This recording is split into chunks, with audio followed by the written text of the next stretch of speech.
કચ્છ જિલ્લામાં આગામી સ્થાનિક સ્વરાજ્યની ચૂંટણીનો જંગ જામ્યો છે ત્યારે રાજકીય ગતિવિધિઓ તેજ બની છે। ભુજ નગરપાલિકાના વોર્ડ નંબર 8ના ભારતીય જનતા પાર્ટીના ઉમેદવારોએ વિવિધ વિસ્તારમાં જનસંપર્ક અને ડોર ટુ ડોર પ્રચારનો ધમાકેદાર પ્રારંભ કર્યો છે। ઉમેદવારોએ કાર્યકરોની મોટી ફોજ સાથે વોર્ડના મહોલ્લાઓ અને સોસાયટીઓમાં પદયાત્રા યોજી મતદારોના આશીર્વાદ મેળવ્યા હતા। પ્રચાર દરમિયાન ઉમેદવારોએ ભાજપ સરકારની ડબલ એન્જિન સરકાર દ્વારા કરવામાં આવેલ વિકાસના કામો અને લોક કલ્યાણકારી યોજનાઓને જન જન સુધી પહોંચાડી હતી। સ્થાનિક સ્તરે રોડ, રસ્તા, લાઇટ અને પાણી જેવી પાયાની સુવિધાઓ વધુ સુદૃઢ બનવાની ખાતરી સાથે ઉમેદવારોએ મતદારોને રીઝવવાના પ્રયાસો તેજ કર્યા છે। ઠેર ઠેર મતદારો દ્વારા ઉમેદવારોનું ઉમળકાભેર સ્વાગત કરવામાં આવશે।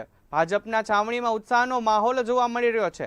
ચૂંટણીમાં જીત હાંસલ કરવા માટે ભાજપના ઉમેદવારો હવે એડી ચોટીનું જોર લગાવીને પ્રચાર અભિયાનને વેગવંતુ બનાવ્યો છે, જેના કારણે અન્ય પ્રતિસ્પર્ધીઓમાં પણ દોડધામ મચી ગઈ છે। અને અમારા વોર્ડ નંબર 8માં ખૂબ જ સરસ કામ થયેલા છે। પાણીની કોઈ સમસ્યા નથી, રોડની કોઈ સમસ્યા નથી, સ્ટ્રીટ લાઇટ અને રોડ રસ્તા બધું ખૂબ જ સારું છે અને અમારા કોર્પોરેટર સતત અહીંયા હાજર ને હાજર હોય છે। અપેક્ષા તો અત્યાર સુધી તો કોઈ છે નહીં, પણ છતાં કોઈ નાની મોટી હશે તો રહેવાસીઓ જાણ કરશે, એટલે અમારા કોર્પોરેટર લગભગ હાજર ને હાજર જ હોય છે। વાલદાસનગર में પહેલા 10-15 વર્ષ પહેલા પાણીની બહુ સમસ્યા હતી। ત્યાં હમણાં આગળના જે કાઉન્સિલરોએ અમને 3.25 કરોડનો ટાંકો બનાવી દીધો છે। એકાંતરે વાલદાસનગરને પાણી મળે છે, સફાઈ નિયમિત થાય છે અને રસ્તાઓ સારા બન્યા છે।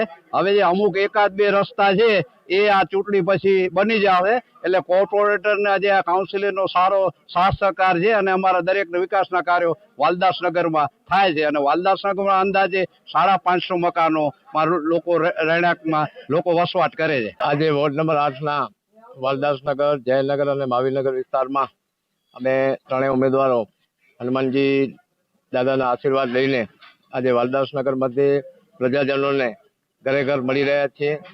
આ વિસ્તારની અંદર અમને હર હંમેશ દર વખતે ખૂબ સારા પ્રમાણમાં સમર્થન મળી રહ્યું છે। વાલદાસનગરની આપણે સૌને વાત કરું તો વાલદાસનગરની અંદર આપ જાણો છો અમારી સાથે જ તમારી ટીમ સાથે છે અત્યારે, ત્યારે વાલદાસનગરની અંદર તમામ રોડ રસ્તાઓ અમારી ટીમે ગઈ વખતે જ્યારે અમે નગરસેવક હતા ત્યારે પરિપૂર્ણ કર્યા છે। આ વિસ્તારની અંદર એક અત્યંત તકલીફ પાણીની હતી, જે ઘણા વર્ષોથી વાલદાસનગરના રહેવાસીઓની અમારી પાસે માંગણી હતી।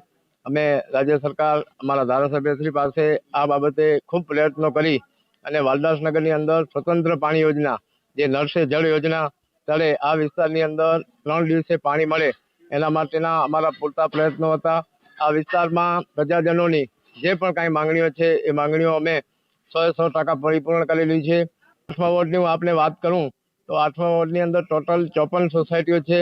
જે પણ સોસાયટીમાં પ્રજાજનોએ અમારી પાસે માંગણી કરી છે એ તબક્કાવાર કામો અમે પરિપૂર્ણ કર્યા છે। છેલ્લા 5 વર્ષની અંદર અમે 15 કરોડ અને 70 લાખના કામો સમગ્ર અમારા વોર્ડ નંબર 8ના વિસ્તારમાં કર્યા છે। એમાં રોડ લાઇટ હોય, પાણી હોય, ગટર હોય કે રોડ રસ્તાના કામો હોય।